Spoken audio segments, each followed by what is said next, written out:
Most of the United States was stuck in a cold, snowy, dangerous weather over the last week or more. And what that led to is some cabin fever dogs. So how do we work on that? What can we do when the weather is not ideal to help our dogs keep their sanity? Well, let's talk about that next.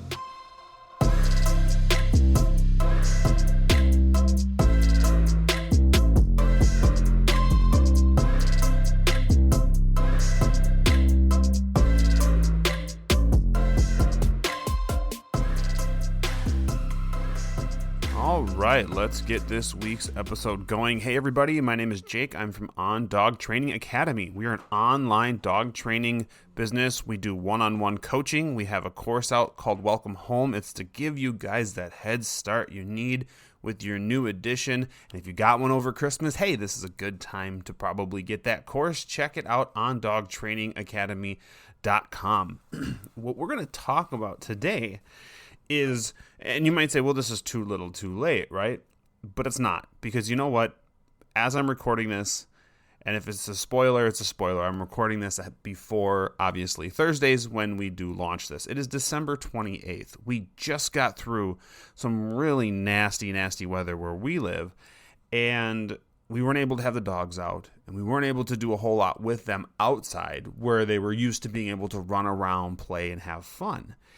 And so that's what kind of led me to this episode. And again, maybe you'll say this is too little too late, but December 28th, look, where I'm from, we have at least another 2 months of potential horrible, terrible, just rotten weather that could, again, impact us. But that being said, even if you don't live in a cold climate, you know, let's say you live in I was going to say Texas, but they just got dealt with a whole bunch of stuff as well. But let's say you live in Texas. Let's say you live in Arizona. Let's say you live in California, or you live outside the United States. You live somewhere where maybe you don't get the snow and cold like we do, but you deal with the heat. To me, cold and heat, there's not much of a difference when it comes to, hey, can my dog be out there or not? If it's too hot, you can't have your dog out there. They get heat stroke too fast. They burn out too fast. It can hurt their feet if they're on hard pavement.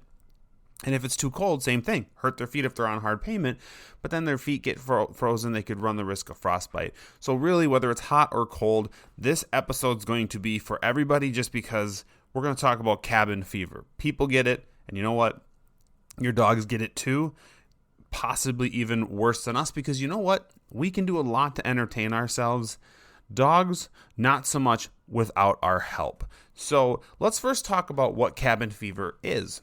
I'm sure you all know cabin fever is, you know, you've been locked up in this house for too long. You're not able to get outside. You're not able to go exercise, enjoy, go to the gym, do whatever it is, and you're just feeling restless. You need to get out, but because of the weather or other things, you're just not able to get out and do it. Well, with dogs, that's the same thing. When this weather, we had, so we're in Minnesota, and we just got dealt with 40 plus mile an hour winds, wind chills 30 to 40 below, and snow before that, and like a foot of snow even well before that. And it's just been hard. It's been hard on the dogs, hard on us, but you can see it with the dogs.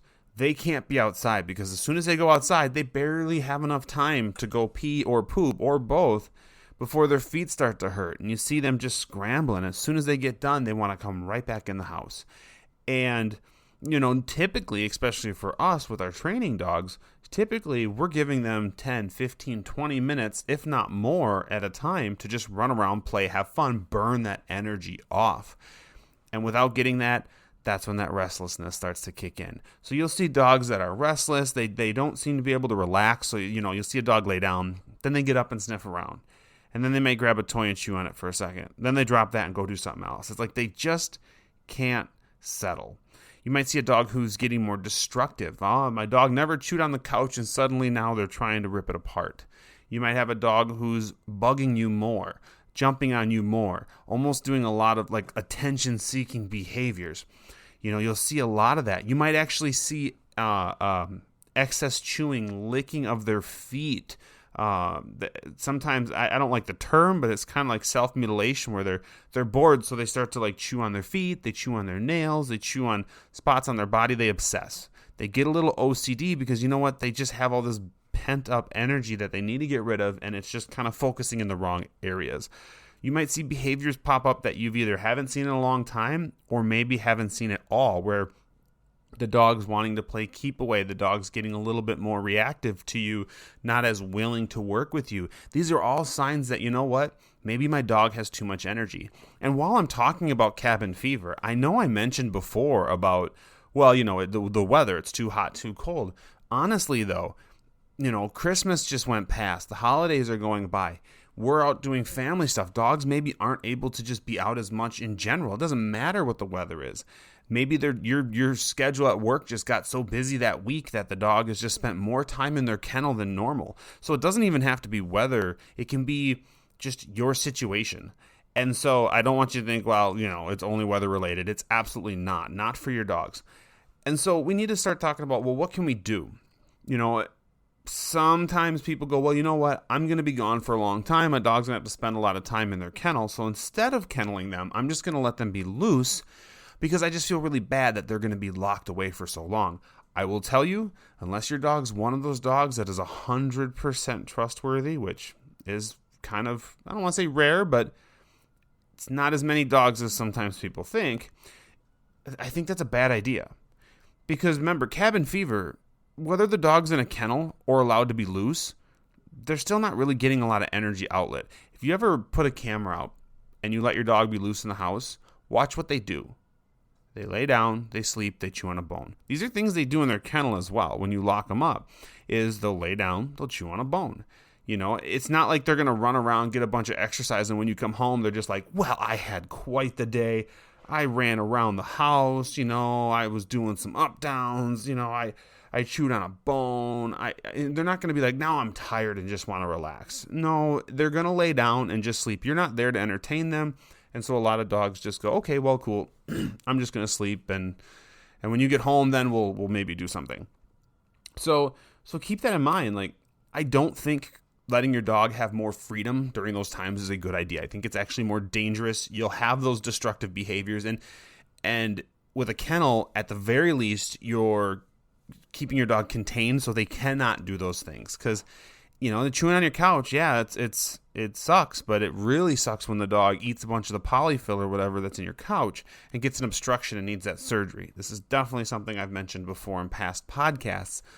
This is a big deal. This is an expensive surgery, and I don't want that to be put on you guys. So let's just keep them safe, keep them kenneled. What can you do, though? What can you do to help your dog? Well, the first thing is plan ahead.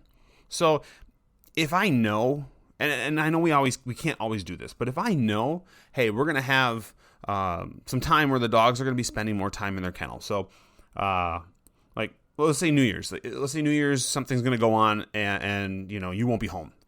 Well, what can you do ahead of time to kind of keep the dog happy, keep the dog, keep cabin fever away? Exercise. Do something with them more. So like if we're going to have longer days, if I have a bunch of stuff I got to do and the dogs are just not going to be able to be out as much, then when I am able to have them out, I try to do longer periods of out time, or I try to do more like exercise, playing fetch, letting them run and play and roll and do all this stuff.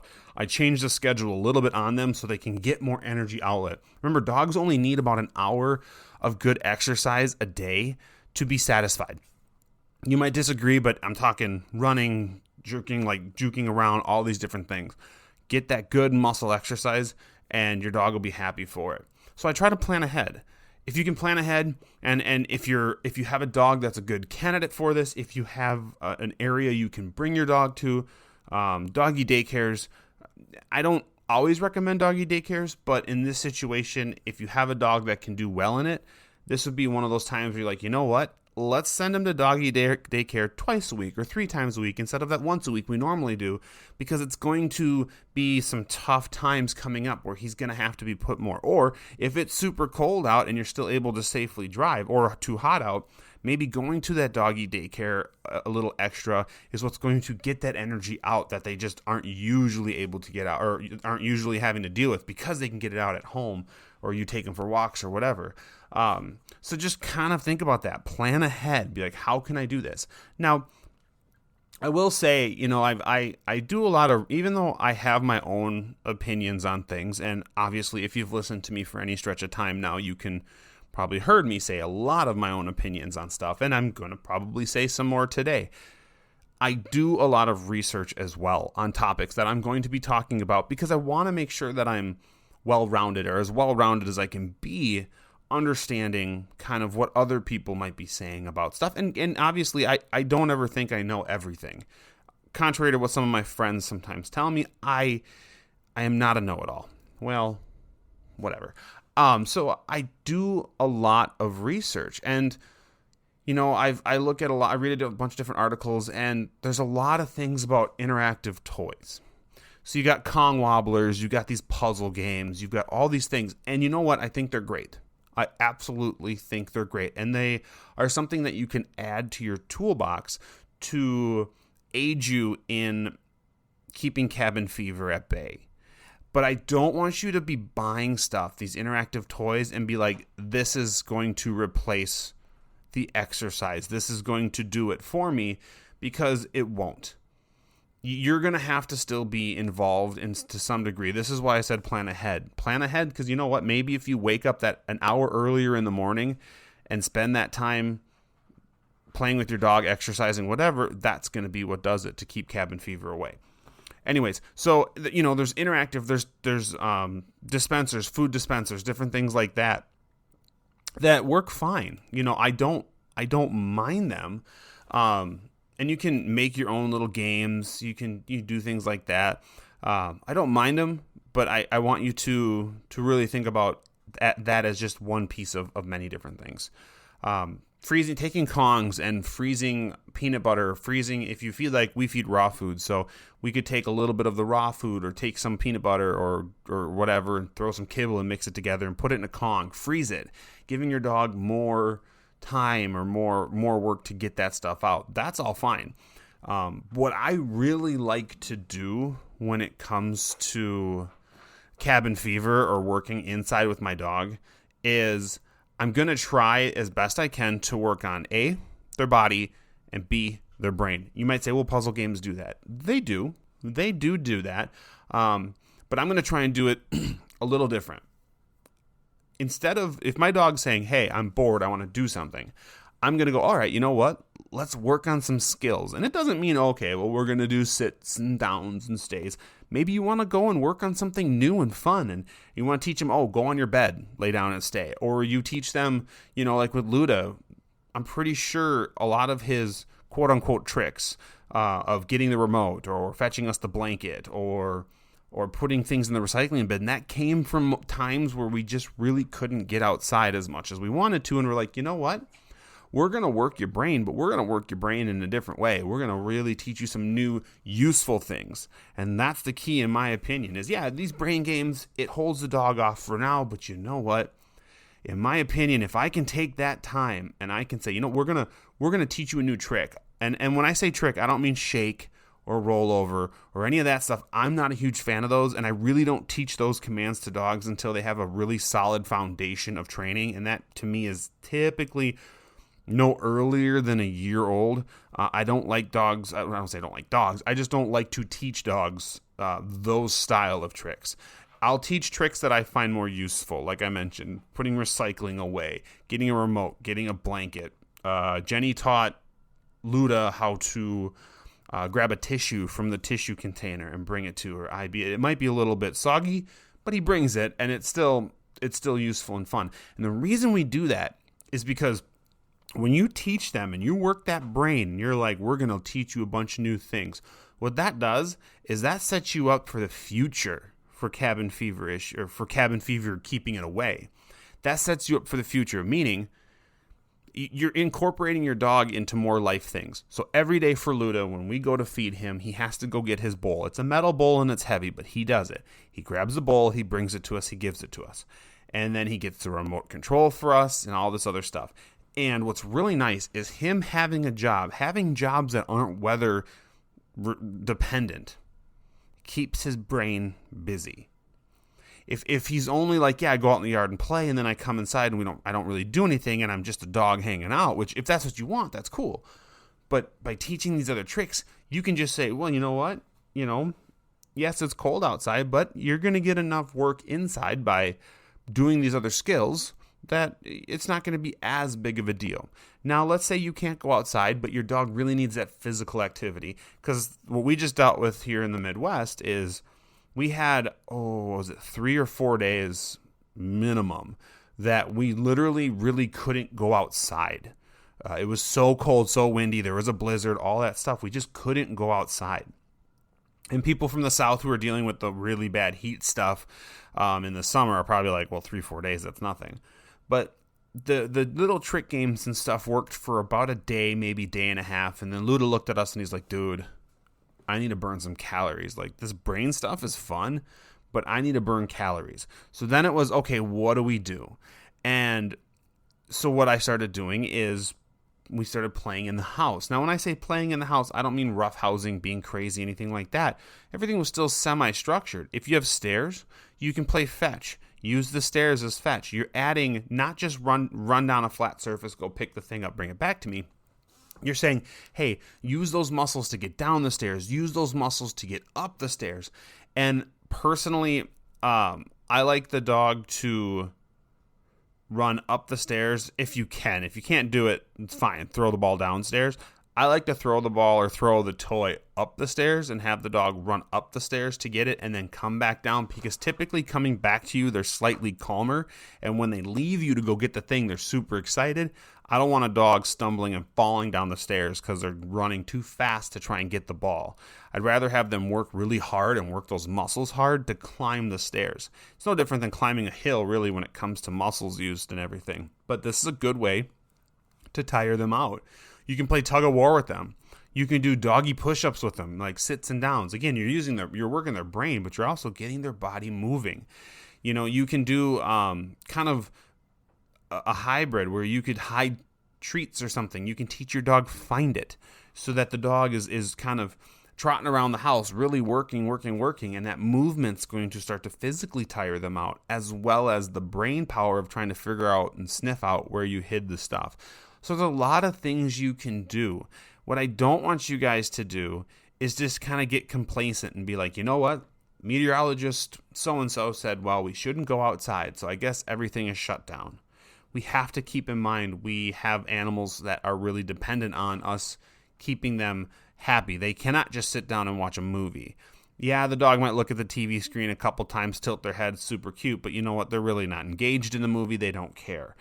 So I want you to think about, what can I do? And this is something you should be proactive with. Think about it now and be ready for next time. What do I need to buy? What do I need to prepare? What can I do to make sure that when my dog is stuck in the house because they can't go anywhere, I'm able to optimize whatever time I'm able to put into it and exhaust them to whatever degree. And it's not going to be as perfect as, we run with our dogs or we take them in the backyard, throw the ball for a half hour. Maybe that won't tire them out quite as much, but you know what?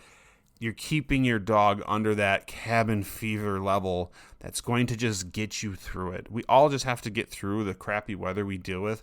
Here in Minnesota, from about December to March. In March, things start to turn around a little bit. December to March, we're just getting through things. Yeah, we like ice fishing and snowmobiling and all that stuff, but really, we like late spring, we like summer, we like fall. And then winter comes, you're like, well, okay. Sadly, winter's with us for just too long. Don't tell my wife I said that. But we just have to get through it. So having these plans in place are going to help you out a lot.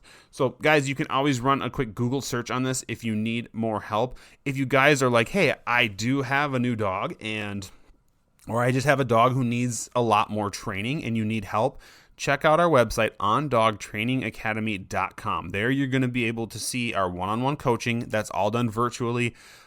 It's really slick. You're going to be able to watch me work with my dog, and then I will be able to coach you and watch you work your dog. It aside from just being able to take the leash from you, it is almost as good, if not just as good, as the face-to-face stuff. So check it out. One-on-one coaching, guys. You won't regret it. It's very helpful. Otherwise, we do have our course, Welcome Home. This is going to give you everything, not just the obedience. I'm talking environmental, We're talking, having a plan, setting up everything, socializing, all these things. And you can check that out to OnDogTrainingAcademy.com. We have kind of a structured breakdown of what is in that course. It's a great course. We've had a lot of good compliments from people who have been using it.